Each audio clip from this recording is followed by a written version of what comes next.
Hello viewers, welcome to Learn Computer KC channel. இந்த வீடியோல நம்ம என்ன பார்க்க போறோம்னா modules in Python. Modules அப்படினா என்ன அப்படினு பாத்தீங்கன்னா it is a single unit in a program. அதாவது ஒரு ப்ரோக்ராம்ல ஒரு particular part of program performs a set of related functions னா அத நம்ம ஒரு பார்ட்டா டிவைட் பண்ணி அதுக்கு ஒரு பேர் வைப்போம். அதுதான் மாடியூல். இப்போ நம்ம மற்ற லாங்குவேஜஸ்ல பார்க்குற ஹெட்டர் ஃபைல்ஸும் மாடியூல்ஸும் ஒரே மாதிரி தான் இருக்கும். இந்த மாடியூல்ஸ்ல ஒரு மாடியூல் எடுத்தோம்னா அதுல இருக்கிற எல்லா ஃபங்க்ஷன்ஸ் அண்ட் ஸ்டேட்மெண்ட்ஸ் எல்லாமே ரிலேட்டடா தான் இருக்கும். இந்த மாடியூல்ஸை நான் எதுக்கு யூஸ் பண்ணுவாங்க அப்படின்னு பார்த்தீங்கன்னா, எதுக்காக மாடியூல்ஸ் அப்படின்னு பாத்தீங்கன்னா, இது ஒரு ஹோல் ப்ரோக்ராம ஒரு செட் ஆஃப் ஸ்டேட்மெண்ட்ஸா ஒரு லாங் ஸ்டேட்மெண்ட்ஸா நம்ம எழுதுறதுக்கு பதிலா மாடியூலா நம்ம டிவைட் பண்ணிட்டோம், பார்ட்டா டிவைட் பண்ணி அதுக்கு ஒரு ஃபங்க்ஷனை அதுக்கு ஒரு நேமை கொடுத்து வச்சோம் அப்படின்னா நம்மளுக்கு ஈஸி ரீடபிளா இருக்கும். அதே நேரம் நம்மளோட ப்ரோக்ராம ஈஸியா புரிஞ்சுக்க முடியும். இன்னொன்னு, இந்த மாடியூல்ஸை நம்மளால ரீயூஸ் பண்ணிக்கவும் முடியும். Reuse in the sense we can use this modules in the other projects. இப்போ ஒரு மாடியூலை கிரியேட் பண்ணிட்டு அதே மாடியூல் வேற ஒரு ப்ராஜெக்ட்ல வேற ஒரு ப்ரோக்ராம்ல யூஸ் ஆகும் அப்படின்னா திருப்பி ரிப்பீட்டடா அதே செட் ஆஃப் ஸ்டேட்மெண்ட்ஸ் நம்ம எழுத தேவையில்லை. இந்த மாடியூலை அதுக்குள்ள இம்போர்ட் பண்ணி அதுல இருந்து டைரக்டா அந்த மாடியூலை நம்ம ரெக்கவர் பண்ணிக்கலாம். ஓகே, அதுக்காக தான் மாடியூல்ஸ் யூஸ் பண்றோம். ஓகே, ஸோ மாடியூல்ஸ் எதுக்கு எந்த பைத்தான்ல எப்படி யூஸ் பண்ணுவோம் அப்படின்னு பாத்தீங்கன்னா, பைத்தான்ல மாடியூல்ஸ் எல்லாமே ஃபைல்ஸா தான் இருக்கும். .py தான் ஸ்டோர் பண்ணுவோம். ஹெட்டர் ஃபைல்ஸ் எப்படியோ அடுத்து மற்ற லாங்குவேஜஸ்ல அதே மாதிரி பைத்தான்ல மாடியூல்ஸ், இந்த மாடியூல்ஸை ஒரு பைத்தான் ஃபைலா தான் நம்ம சேவ் பண்ணி வச்சிருக்கோம். ஒவ்வொரு மாடியூலுக்கும் அதுல மாடியூல் ஃபைலையும் ஒவ்வொரு set of functions and statements இருக்கும். இந்த மாடியூல்ஸை நம்மளோட ப்ரோக்ராம்ல யூஸ் பண்ணிக்கணும் அப்படின்னா நம்ம ஃபர்ஸ்ட் அதை இம்போர்ட் பண்ணணும். இம்போர்ட் பண்ணிட்டு அதுக்கப்புறம் தான் நம்ம அந்த ப்ரோக்ராமை யூஸ் பண்ண முடியும். அதாவது இப்போ C++, ஜாவா அப்படின்னு பாத்தீங்கன்னா, இப்போ ஒரு ஃபங்க்ஷனை ஒரு ஹெட்டர் ஃபைல இருக்கிற ஃபங்க்ஷனை நம்ம ப்ரோக்ராம்ல யூஸ் பண்ணணும் அப்படின்னா என்ன பண்ணுவோம்? ஃபர்ஸ்ட் அந்த ஹெட்டர் ஃபைலை இம்போர்ட் பண்ணுவோம். இம்போர்ட் பண்ணிட்டு தான் அதுக்கப்புறம் அந்த ஹெட்டர் ஃபைல இருக்கிற ஃபங்க்ஷன்ஸை நம்ம யூஸ் பண்ணுவோம். இப்போ சில scanf printf யூஸ் பண்றோம். scanf printf stdio.h என்ற ஹெட்டர் ஃபைலை இன்க்ளூட் பண்ணாம scanf printf யூஸ் பண்ண முடியாது. அதே மாதிரி தான் பைத்தான்ல ஒரு பர்டிகுலர் மாடியூலை நம்ம இம்போர்ட் பண்ணாம நம்மளால அந்த ஃபங்க்ஷன்ஸை நம்ம யூஸ் பண்ண முடியாது. ஓகே, மாடியூல்ஸ் ஸ்டாண்டர்ட் மாடியூல்ஸும் இருக்கு. அதே நேரம் நம்மளுக்கு யூசர் டிஃபைன் மாடியூல்ஸும் நம்ம கிரியேட் பண்ணலாம். இப்போ ஜாவால நம்ம பேக்கேஜ் கிரியேட் பண்றோம் இல்லையா, ஜாவால பேக்கேஜ் நம்ம யூசர் டிஃபைன் பேக்கேஜஸ் கிரியேட் பண்ணிட்டு அந்த பேக்கேஜை நம்மளோட ப்ரோக்ராம்ல நம்ம யூஸ் பண்ணிக்கலாம், அடுத்த ப்ராஜெக்ட்டுக்கு நம்ம யூஸ் பண்ணிக்கலாம். அதே கான்செப்ட் தான் இங்க மாடியூல்ஸ். மாடியூல்ஸ்ன்றது ஒரு ப்ரோக்ராமா நம்ம எழுதி ஸ்டோர் பண்ணிட்டு அந்த ப்ரோக்ராம ஒரு மாடியூலா இன்னொரு பைத்தான் ப்ரோக்ராம நம்ம இம்போர்ட் பண்ணிக்கலாம். ஸோ இப்போ இந்த வீடியோல நம்ம என்ன பண்ண போறோம் அப்படின்னு பாத்தீங்கன்னா, இந்த மாடியூல்ஸை எப்படி பைத்தான் ப்ரோக்ராம்ல இம்போர்ட் பண்றது அப்படிங்கறத பார்க்க போறோம். இன்னொரு மாடியூல் எப்படி கிரியேட் பண்றதுன்றதையும் பார்க்க போறோம். ரைட், மாடியூல்ஸ் எப்படி கிரியேட் பண்ண போறோம்னா, நார்மல் பைத்தான் ப்ரோக்ராம் நம்ம எப்படி கிரியேட் பண்றோமோ அதே மாதிரி தான் இங்கேயும் கிரியேட் பண்ணணும். புதுசா வேற எதுவும் பெருசா பண்ண மாட்டோம். பைத்தான்ல நார்மலா எப்படி ஒரு ப்ரோக்ராம் எழுதுவோமோ அதே மாதிரி தான் இங்கேயும் நம்ம மாடியூல்ஸை கிரியேட் பண்ணுவோம். நார்மல் பைத்தான் ப்ரோக்ராமா எழுதிட்டு அதை .py ஃபைல்ல சேவ் பண்ணிட்டு அதுக்கப்புறம் அந்த ஃபைலை இன்னொரு பைத்தான் ப்ரோக்ராம்ல எப்படி இன்சர்ட் பண்றது அப்படிங்கறத பார்க்க போறோம். ஓகே, இப்ப மாடியூல்னா அந்த மாடியூல்ல என்ன இருக்கும் அப்படின்னு பாத்தீங்கன்னா, மாடியூல்ல ஒரு செட் ஆஃப் ஃபங்க்ஷன்ஸ் இருக்கும். அது ஒரு ஃபங்க்ஷனாவும் இருக்கலாம், இல்ல மல்டிபிள் ஃபங்க்ஷன்ஸாவும் இருக்கலாம். அதே நேரம் வெறும் ஃபங்க்ஷன் மட்டும்தான் இருக்குமா அப்படின்னு பாத்தீங்கன்னா ஸ்டேட்மெண்ட்ஸும் இருக்கலாம். இப்போ ஏதாவது ஒரு வேரியபிள நம்ம அதுல வந்து இனிஷியலைஸ் பண்ணிருக்கலாம், இல்ல வேரியபிளுக்கு வந்து ஏதாவது ஆபரேஷன்ஸ் பண்ணிருக்கலாம். அந்த வேரியபிள கூட நம்ம இன்னொரு ப்ரோக்ராம்ல நம்ம யூஸ் பண்ணிக்கலாம் அந்த மாடியூல்ஸ்ல. சோ பைத்தான்ல எப்படி மாடியூலை இம்போர்ட் பண்றதுன்னு பார்க்க போறோம். ஓகே, இம்போர்ட் பண்றதுக்கு ரெண்டு விதம் இருக்கு. ஃபர்ஸ்ட் என்னன்னு பாத்தீங்கன்னா என்டையர் மாடியூலையே இன்சர்ட் பண்றது. அது எப்படி பண்ணணும்னா import module name.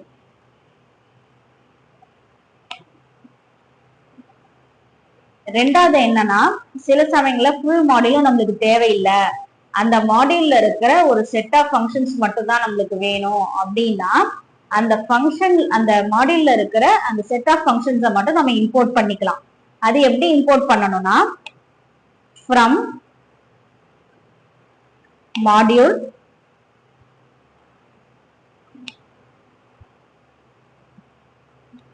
import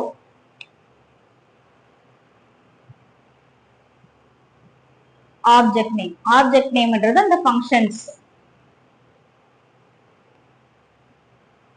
right? இப்போ ஒரு இன்புட் ஸ்டேட்மெண்ட்ல ஒரே ஒரு மாடியூல் தான் இம்போர்ட் பண்ண முடியுமா அப்படின்னு பாத்தீங்கன்னா இல்ல, மல்டிபிள் மாடியூல்ஸும் நம்ம இம்போர்ட் பண்ணிக்கலாம். அது எப்படின்னா import module name, module name 1, module name 2, இந்த மாதிரி நாம இன்சர்ட் பண்ணிக்கிட்டே இருக்கலாம். ஓகேவா? அதே மாதிரிதான் ஆப்ஜெக்ட்ஸ் ஒரு பர்டிகுலர் மாடியூல்ல இருக்கிற செட் ஆஃப் ஆப்ஜெக்ட்ஸ் மட்டும் இம்போர்ட் பண்ணனா இங்க ஒரே ஒரு ஆப்ஜெக்ட் நேம் மட்டும் போட்டிருக்கேன். இங்க நீங்க கமாவா போட்டு நீங்க எத்தனை ஆப்ஜெக்ட் வேணாலும் நம்ம இம்போர்ட் பண்ணிக்கலாம்.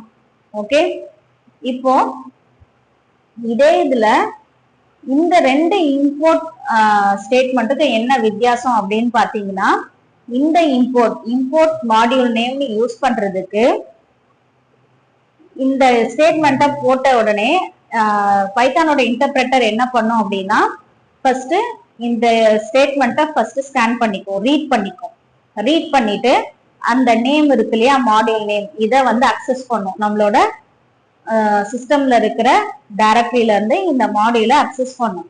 மாடியூலை அக்சஸ் பண்ணிட்டு அதுல இருக்கிற ஃபங்க்ஷன்ஸை ப்ராசஸ் பண்ணி அந்த ஃபங்க்ஷனை கொண்டு வந்து நாம எந்த ப்ரோக்ராம்ல இந்த மாடியூலை நம்ம இன்சர்ட் பண்ணிருக்கோமோ, சப்போஸ் மாடியூல் நேம் XXX இருந்ததுன்னா இந்த எக்ஸ்ன்ற ஃபைலு இது வந்து XX நம்ம இங்க கொடுத்துட்டோம். ஆக்சுவலா வந்து பைத்தான்ல xxx.py ஃபைல்ல தான் அது ஸ்டோர் ஆயிருக்கும். ஸோ இந்த ஃபைலை போய் இன்டர்பிரட்டர் எடுத்துட்டு இந்த ஃபைலை ஃபுல்லா ரீட் பண்ணி ப்ராசஸ் பண்றதுன்னா ஒரு ஸ்டேட்மெண்ட்டா எடுத்து எக்ஸிக்யூட் பண்ணி வச்சுக்கோம். எக்ஸிக்யூட் பண்ணிட்டு இந்த ஃபைல்ல இருக்கிற ஃபங்க்ஷன் ஸ்டேட்மெண்ட் எல்லாத்தையும் கொண்டு வந்து நாம இந்த ஃபைல அதாவது இந்த மாடியூலை எந்த ப்ரோக்ராம்ல இம்போர்ட் பண்ணிருக்கோமோ அந்த ப்ரோக்ராம்குள்ள இது ஸ்டோர் பண்ணிடும். ஓகேவா? ஸ்டோர் பண்ணும்போது என்ன செய்யும்னா இந்த ஃபைல்ல இருக்கிற ஃபங்க்ஷன்ஸை ஒரு செப்பரேட் நேம் ஸ்பேஸை கிரியேட் பண்ணும். அதாவது மெமரி ஸ்பேஸை இதுக்கு தனி மெமரி ஸ்பேஸ் கொடுத்து அலோகேட் பண்ணிடும். ஸோ அந்த மெமரி ஸ்பேஸுக்கும் இதுக்கும் எந்த கிளாஷும் இருக்காது. அந்த மெமரியில இருந்து இதுக்கு தனியா இந்த xxx.py ஃபைலுக்கு தனியா ஒரு மெமரி ஸ்பேஸ் அலோகேட் பண்ணிடும். இம்போர்ட் மட்டும் யூஸ் பண்ணனா இம்போர்ட் மாடியூல் நேம் யூஸ் பண்ற ஸ்டேட்மெண்ட்டுக்கு இங்க இருக்கிற மாடியூல் நேமுக்கு தனியா ஒரு மெமரி ஸ்பேஸை இது அலோகேட் பண்ணிடும் பைத்தான் இன்டர்பிரட்டர். அதுவே from module name import object name கொடுக்குறோம் இல்லையா, இதுல ஆப்ஜெக்ட்ஸை மட்டும்தான் இன்சர்ட் பண்றோம். இதுல என்ன ஆகும்னா அந்த ப்ரோக்ராமுக்கு என்ன நேம் ஸ்பேஸ் கொடுத்துருக்கோமோ என்ன மெமரி ஸ்பேஸ் கொடுத்துருக்கோமோ அதே மெமரி ஸ்பேஸ்லயே இந்த ஆப்ஜெக்ட்ஸை ஸ்டோர் பண்ணிக்கும். ஃபர்ஸ்ட் அந்த மாடியூலுக்குள்ள போயிட்டு இங்க நம்ம என்னென்ன ஆப்ஜெக்ட் கொடுத்துருக்கோமோ அந்த ஆப்ஜெக்டை மட்டும் ஸ்கேன் பண்ணிட்டு அந்த ஸ்கேன் பண்றத ப்ராசஸ் பண்ணி அதுக்கான மெமரி ஸ்பேஸ்க்கு வந்து தனியா கொடுக்காது. எந்த ஃபைல்ல நம்ம இந்த ஆப்ஜெக்ட்ஸை இம்போர்ட் பண்றோமோ அந்த ஃபைலோட நேம் ஸ்பேஸ்லயும் இந்த ஆப்ஜெக்ட்ஸையும் கொண்டு வந்து கொடுத்துரும், கொண்டு வந்து ஸ்டோர் பண்ணிடும். அப்படி ஸ்டோர் பண்ணும் போது சப்போஸ் இந்த ஆப்ஜெக்ட் நேம்ல இருக்கிற ஏதாவது வேரியபிள்ஸ், இந்த ஆப்ஜெக்ட் நேம்ன்றது ஏதாவது ஃபங்க்ஷனா தான் இருக்கும், அந்த ஃபங்க்ஷன்ல இருக்கிற ஏதாவது வேரியபிள்ஸ் இங்க இருக்கிற ஃபங்க்ஷனோ இல்ல அதுக்குள்ள இருக்கிற அதுல இருக்கிற வேரியபிள்ஸோ நம்மளோட ப்ரோக்ராம்ல ஏதாவது அதே நேம்ல இருந்ததுன்னா நம்ம ப்ரோக்ராம்ல இருக்கிற நேம்ஸ் வந்து அந்த ஆப்ஜெக்ட ரீப்ளேஸ் பண்ணிடும். அந்த ஆப்ஜெக்ட் நேம்ல இந்த ஃபங்க்ஷன் இருந்ததுன்னா இந்த ஃபங்க்ஷன் மாடியூல்ல இருக்கிற அந்த ஃபங்க்ஷன் நேமை ரீப்ளேஸ் பண்ணிடும், அது உள்ள இன்க்ளூட் ஆகுது. ஸோ அப்படி இருக்கிற பட்சத்துல நம்மளோட ப்ரோக்ராம்ல அந்த ஆப்ஜெக்டோட நேம் வராத அளவுக்கு, புதுசா எந்த நேமும் வராத அளவுக்கு நாம ப்ரோக்ராம டிசைன் பண்ணணும், ரைட்? இப்போ நம்ம ப்ரோக்ராம்ல மாடியூலை இம்போர்ட் பண்ணிட்டோம். இம்போர்ட் பண்ணதுக்கு அப்புறம் அதுக்குள்ள இருக்கிற ஃபங்க்ஷனை எப்படி அக்சஸ் பண்றது நம்மளோட ப்ரோக்ராம்ல அப்படின்னு பாத்தீங்கன்னா, இப்போ இம்போர்ட் மாடியூல் நேம் கொடுக்கணும். மாடியூல் நேம்ல இப்ப மேத்ன்னு கொடுக்குறேன், ரைட்? மேத்ன்னு கொடுக்குறேன். மேத்ன்னு நான் கொடுத்துட்டேன்னா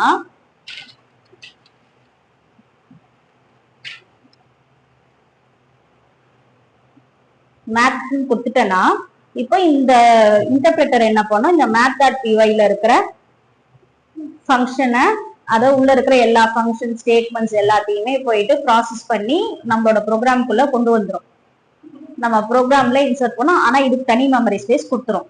இப்போ இந்த மேத்ல இருக்கிற ஃபங்க்ஷன்ஸை நம்ம அக்சஸ் பண்ணணும் அப்படின்னா, சப்போஸ் இப்போ ஸ்கொயர் ரூட்னு ஒரு ஃபங்க்ஷன் அதுல இருக்கு. இந்த ஸ்கொயர் ரூட்டை நம்ம எப்படி அக்சஸ் பண்றதுன்னா, math dot square root SQRT of num இப்படிதான் அக்சஸ் பண்ணணும், ரைட்? இப்படிதான் ஒரு ப்ரோக்ராம்ல இருக்கிற ஒரு மாடியூல்ல இருக்கிற ஃபங்க்ஷனை நம்ம ப்ரோக்ராம்குள்ள அக்சஸ் பண்றது. சப்போஸ் ஃப்ரம் யூஸ் பண்ணியிருந்தோம் அப்படின்னா, ஃப்ரம் யூஸ் பண்ணும்போது நம்ம இந்த மாடியூல் நேம் கொடுக்க தேவையில்ல, டைரக்டாவே இந்த ஆப்ஜெக்ட் நேமை நம்ம யூஸ் பண்ணிக்கலாம். ஓகே, அதாவது from math.py import square root SQRT அப்படின்னா டைரக்டாவே நம்ம ஸ்கொயர் ரூட் ஆஃப் நம்மன்னு நம்ம கொடுக்கலாம். இங்க நம்மளுக்கு மாடியூல் நேமும் தேவையில்லை, ஏன்னா நம்ம ஃப்ரம் மாடியூல் கொடுத்துருக்கிறதுனால இதுக்கான மெமரி ஸ்பேஸ் வந்து நம்மளோட ப்ரோக்ராமோட நேம் ஸ்பேஸ்க்குள்ளே தான் ஸ்டோர் ஆகும். ஸோ அப்போ நம்ம இந்த மேத்ன்ற மாடியூலை நம்ம கொடுக்க தேவையில்லை. ஓகே, இப்படிதான் ஒரு ப்ரோக்ராம், அதாவது ஒரு மாடியூலை நம்மளோட ப்ரோக்ராம்குள்ள இம்போர்ட் பண்ணி அக்சஸ் பண்ற மெத்தட்ஸ். அடுத்த வீடியோல ஒரு யூசர் டிஃபைன் மாடியூலை எப்படி கிரியேட் பண்ணி நம்மளோட ப்ரோக்ராம்ல இம்போர்ட் பண்றதுங்கிறத பார்க்கலாம். ஓகே, இந்த வீடியோவில் ஏதாவது உங்களுக்கு டவுட்ஸ் இருந்ததுன்னா கமெண்ட் செக்ஷன்ல கமெண்ட் பண்ணுங்க. இந்த வீடியோ பிடிச்சிருந்ததுன்னா லைக் பண்ணுங்க, ஷேர் பண்ணுங்க. லேர்ன் கம்ப்யூட்டர் ஈஸி சேனலை சப்ஸ்கிரைப் பண்ணுங்க. தேங்க்யூ.